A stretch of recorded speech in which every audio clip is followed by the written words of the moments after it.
স্বাগত জানাচ্ছি আমি ফিরোজ তোহা। শুরুতেই সংবাদ শিরোনাম। শুরুতে জানিয়ে দেব, গণতন্ত্রকে ধ্বংস করার নীল নকশা যেন থামছেই না, অভিযোগ রুহুল কবির রিজভীর। জানিয়ে দেব, যথাযথ মর্যাদায় আন্তর্জাতিক শ্রমিক দিবস পালন করুন, আহ্বান শ্রমিক কল্যাণ ফেডারেশনের। এছাড়া রয়েছে বিএনপি দিন দিন সাংগঠনিকভাবে আরও দুর্বল হচ্ছে, অভিযোগ ওবায়দুল কাদেরের। সর্বশেষ জানিয়ে দেব, দেশ থেকে আইনের শাসন উধাও হয়ে গেছে, অভিযোগ মির্জা ফখরুলের। গণতন্ত্রকে ধ্বংস করার নীল নকশা থামছে না, অভিযোগ রিজভীর। গণতন্ত্রকে ধ্বংস করতে আওয়ামী লীগের নীল নকশা থামছে না বলে মন্তব্য করেছেন বিএনপির সিনিয়র যুগ্ম মহাসচিব রুহুল কবির রিজভী। তিনি বলেন, তারই অংশ হিসেবে সুলতান সালাউদ্দিন টুকুকে কারাগারে পাঠানো হয়েছে। সোমবার 29 এপ্রিল বিকেলে এক প্রতিবাদ মিছিল শেষে সংক্ষিপ্ত বক্তব্যে তিনি এসব কথা বলেন। জাতীয়তাবাদী যুবদলের কেন্দ্রীয় সভাপতি সুলতান সালাউদ্দিন টুকুকে মিথ্যা মামলায় জামিন বাতিল করে কারাগারে পাঠানোর ঘটনার প্রতিবাদে যুবদলের উদ্যোগে তাৎক্ষণিক এই বিক্ষোভ মিছিল করা হয়।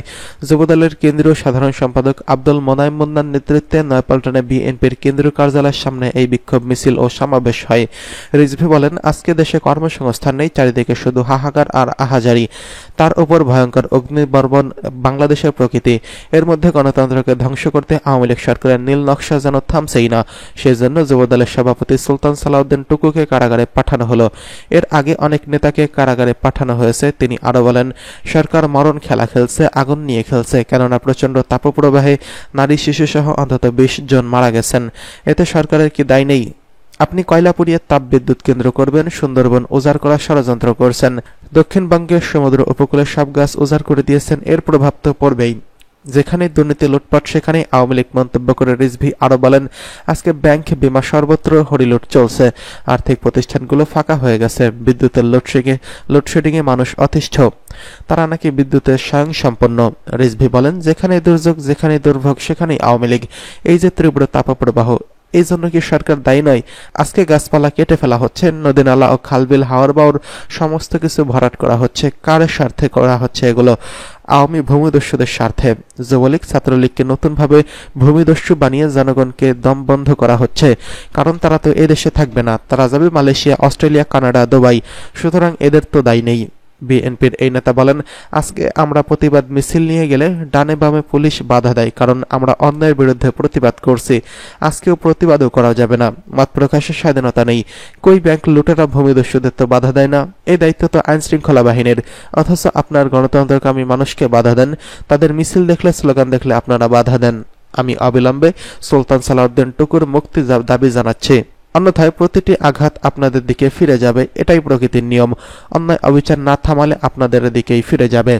যুবদলের সাধারণ সম্পাদক আব্দুল মোনায়েম মুন্না বলেন, পুলিশ ও আদালতকে নিয়ন্ত্রণ করে জনগণের ভোটের অধিকার ও গণতন্ত্র প্রতিষ্ঠার চলমান আন্দোলনের নেতৃত্ব দেওয়া থেকে যুবদল নেতৃবৃন্দকে বিরত রাখা যাবে না, বরং এতে নেতাকর্মীদের বিক্ষোভ ও প্রতিবাদ আকাঙ্ক্ষা আরও বৃদ্ধি থেকে তীব্রতর হবে। সুলতান সালাউদ্দিন টুকুর রাজপথের আন্দোলনের সংগ্রামের মধ্যেই মুক্ত করে আনা হবে। এই অবৈধ সরকারের কাছে মুক্তির দাবি জানানো হবে না। বিক্ষোভ মিছিল ও সমাবেশে আরও উপস্থিত ছিলেন যুবদলের সহসভাপতি জাহিদুর রহমান দীপু সরকার, কামরুজ্জামান দুলাল, যুগ্ম সাধারণ সম্পাদক জিয়াউর রহমান জিয়া, কামাল হোসেন আনোয়ার এবং আব্দুল জব্বার খান বিল্লাল, তারেক, আজিজুর রহমান আজিজ প্রমুখ। যথাযথ মর্যাদায় আন্তর্জাতিক শ্রমিক দিবস পালন করুন, আহ্বান শ্রমিক কল্যাণ ফেডারেশনের। যথাযথ মর্যাদায় আন্তর্জাতিক শ্রমিক দিবস পালন করার জন্য বাংলাদেশ শ্রমিক কল্যাণ ফেডারেশন এক যৌথ বিবৃতি প্রদান করেছেন। সোমবার 29 এপ্রিল এই যৌথ বিবৃতি প্রদান করেন ফেডারেশনের কেন্দ্রীয় সভাপতি, সাবেক এমপি আনম শামসুল ইসলাম ও সাধারণ সম্পাদক অ্যাডভোকেট আতিকুর রহমান। বিবৃতিতে তারা বলেছেন, আন্তর্জাতিক শ্রমিক দিবস বিশ্বের মেহনতি শ্রমিকদের কাছে প্রেরণার দিন। 1986 সালে আমেরিকার শিকাগো শহরে শ্রমিকরা 8 ঘন্টা বিশ্রাম, 8 ঘন্টা বিনোদনের দাবিতে শান্তিপূর্ণ আন্দোলন করেছিলেন। সেই আন্দোলনে সরকারের ইশারায় পুলিশ শ্রমিকের উপর নির্বিচারে গুলি ও হামলা চালিয়ে ইতিহাসের বর্বরোচিত হত্যাকাণ্ড রচনা করেছে। পরবর্তীতে শ্রমিক নেতাদের প্রহসনের বিচারের মাধ্যমে ফাঁসি দিয়ে শ্রমিকদের আন্দোলন দমিয়ে দেওয়ার চেষ্টা করেছেন। নেতৃত্বদল বলেন, ইতিহাস সাক্ষী তাদের সেই চেষ্টা ব্যর্থতায় পর্যবসিত হয়েছে। তৎকালীন সরকারের লেলিয়ে দেওয়া পুলিশের গুলির উপর শ্রমিকরা বিজয়ের সৌধ নির্মাণ করেছে। শ্রমজীবী মানুষের মাঝে দাবি আদায়ের বুকের তাজা রক্ত ঢেলেছে, আত্মত্যাগের নজরানা পেশ করেছে, তবুও অন্যায় ও জুলুমের কাছে মাথা নত করেনি। শ্রমজীবী মানুষের এই আত্মত্যাগ আমাদেরকে সম্মান করতে হবে। বছরের একদিন শ্রমিক দিবসকে সীমাবদ্ধ রাখা যাবে না। শ্রমিক দিবসের তাৎপর্যকে ধারণ করতে হবে। শ্রমজীবী মানুষের অধিকার আদায়ের জন্য সকল জুলুম নির্যাতনের অবসান ঘটাতে হবে। রাজপথে জোরালো ভূমিকা রাখতে হবে। সকল অন্যায় অবিচারের বিরুদ্ধে কণ্ঠকে উচ্চকিত করতে হবে। শ্রমজীবী মানুষের উপর চলা নির্যাতন নিপীড়ন বন্ধ করতে এই দিন থেকে আমাদের প্রেরণা গ্রহণ করতে হবে। আগামী দিনে শ্রমিকদের অধিকার ও ন্যায্য দাবি আদায় শিকাগোর সংগ্রামের মতো ঐক্যবদ্ধ হতে হবে। আমরা দেশবাসী সহ শ্রমজীবী মানুষের এই দিনকে যথাযথ মর্যাদায় পালনের আহ্বান জানাচ্ছি। বিএনপি দিন দিন সাংগঠনিকভাবে দুর্বল হচ্ছে, অভিযোগ ওবায়দুল কাদেরের।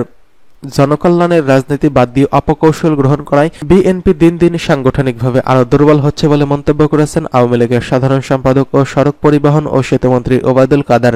সোমবার গণমাধ্যমে পাঠানো এক বিবৃতিতে তিনি এসব কথা বলেন। বিএনপির মহাসচিব মির্জা ফখরুল ইসলাম আলমগীরের রাজনৈতিকভাবে উদ্দেশ্য প্রণোদিত ও বিবৃতির নিন্দা ও প্রতিবাদ জানাতেই এই বিবৃতি প্রদান করা হয়। আওয়ামী লীগের সাধারণ সম্পাদক বলেন, বিএনপির রাজনৈতিক দল হিসেবে গণরাজনীতিতে নতুন কোনো মাত্রা যোগ করতে পারছে না। তাই বিএনপির মহাসচিব মির্জা ফখরুল ইসলাম আলমগীর নিয়মিতভাবে গণমাধ্যমে একই গীতে গেয়ে চলছেন। প্রতিনিয়ত অত্যাচার, নির্যাতনের মিথ্যা ও ভিত্তিহীন গল্পের অবতারণা করছেন। তিনি বলেন, জনগণের জন্য রাজনৈতিক কোনো কর্মসূচি দেওয়ার ব্যর্থতা ঢাকার জন্য এই অপকৌশল অবলম্বন করছে। সন্ত্রাসী দল বিএনপির নেতারা তাদের নিজেদের অত্যাচারিত নির্যাতিত দেখিয়ে সিম্প্যাথি কার্ড খেলার অপচেষ্টা করছে। প্রধানমন্ত্রী শেখ হাসিনার নেতৃত্বে আওয়ামী লীগ সরকার সুদৃঢ় অবস্থানে রয়েছে জানিয়ে সেতুমন্ত্রী বলেন, আওয়ামী লীগ জনগণের ম্যান্ডেট নিয়ে ক্ষমতায় আছে। বিভিন্ন দেশ ও সংস্থা তাদের নেতৃবৃন্দ সফল রাষ্ট্রনায়ক শেখ হাসিনাকে পঞ্চমবারের মতো প্রধানমন্ত্রী নির্বাচিত হওয়ার উষ্ণ অভিনন্দন ও অভ্যর্থনা জানিয়েছেন এবং তার সরকারকে স্বীকৃতি প্রদান করেছেন। তিনি বলেন, এখন অস্তিত্ব সংকটে থাকা রাজনৈতিক দেউলিয়াত্বের কাছাকাছি পৌঁছে যাওয়া বিএনপি সরকার অস্তিত্ব নিয়ে কথা বলছে। বিএনপি কৃত্রিমভাবে সৃষ্ট একটি রাজনৈতিক দল। বিএনপির নেতৃবৃন্দ টিকে যাওয়ার সর্বদা মিথ্যা ও বানোয়াট এবং রাজনৈতিকভাবে উদ্দেশ্য প্রণোদিত বক্তব্য উপস্থাপনের মাধ্যমে রাজনীতিতে কৃত্রিম সংকট তৈরির অপচেষ্টা চালায়। দেশ থেকে আইনের শাসন উধাও হয়ে গেছে বলছে মির্জা ফখরুল। বর্তমানে দেশ থেকে আইনের শাসন উধাও হয়ে গেছে বলে মন্তব্য করেছেন বিএনপির মহাসচিব মির্জা ফখরুল ইসলাম আলমগীর। গণমাধ্যমে পাঠানো এক বিবৃতিতে তিনি এসব কথা বলেন। রাজনৈতিক উদ্দেশ্য প্রণোদিত মামলায় অন্যায়ভাবে সাজাপ্রাপ্ত যুবদল কেন্দ্রীয় কমিটির সভাপতি সুলতান সালাউদ্দিন টুকুর জামিন নামঞ্জুর করে কারাগারে প্রেরণ, মিথ্যা মামলায় বিএনপির জাতীয় নির্বাহী কমিটির সদস্য এস.এম. ওবায়দুল হক নাসিরের জামিন নামঞ্জুর ও কারাগারে প্রেরণ, হাইকোর্টের জামিন শেষে আজ কুড়িগ্রাম জেলা বিএনপির যুগ্ম সাধারণ সম্পাদক সোহেল হোসাইন সহ কাইকোবাদ সহ অন্যান্য নেতারা জামিন নামঞ্জুর করে কারাগারে প্রেরণ এবং রাজশাহী জেলা যুবদলের যুগ্ম আহ্বায়ক সাবেক ছাত্রনেতা সাদ্দাম হোসেনের জামিন নামঞ্জুর ও কারাগারে পাঠানোর ঘটনায় গভীর উদ্বেগ প্রকাশ করে এক বিবৃতি দেন তিনি। বিবৃতিতে তিনি বিএনপির মহাসচিব বলেন, 7 জানুয়ারি ডামি নির্বাচনের মাধ্যমে ক্ষমতা দখল করে আওয়ামী শাসক গোষ্ঠী এখন আরো বেশি মাত্রায় বেপরোয়া ও কর্তৃত্ববাদী জুলুমবাজ হয়ে উঠেছে। অবৈধ রাষ্ট্র ক্ষমতা টিকিয়ে রাখার জন্য বিএনপি এবং এর অঙ্গ সহযোগী সংগঠন সহ গণতন্ত্র মানা বিরোধী দল ও ভিন্নমত ও পথের মানুষের উপর দমন পীড়নের খড়গ নামিয়ে এনেছে দখলদার সরকার। জামিন নামঞ্জুর করে কারাগারে পাঠানোর ঘটনা চলমান আওয়ামী দমন পীড়নেরই ধারাবাহিকতা।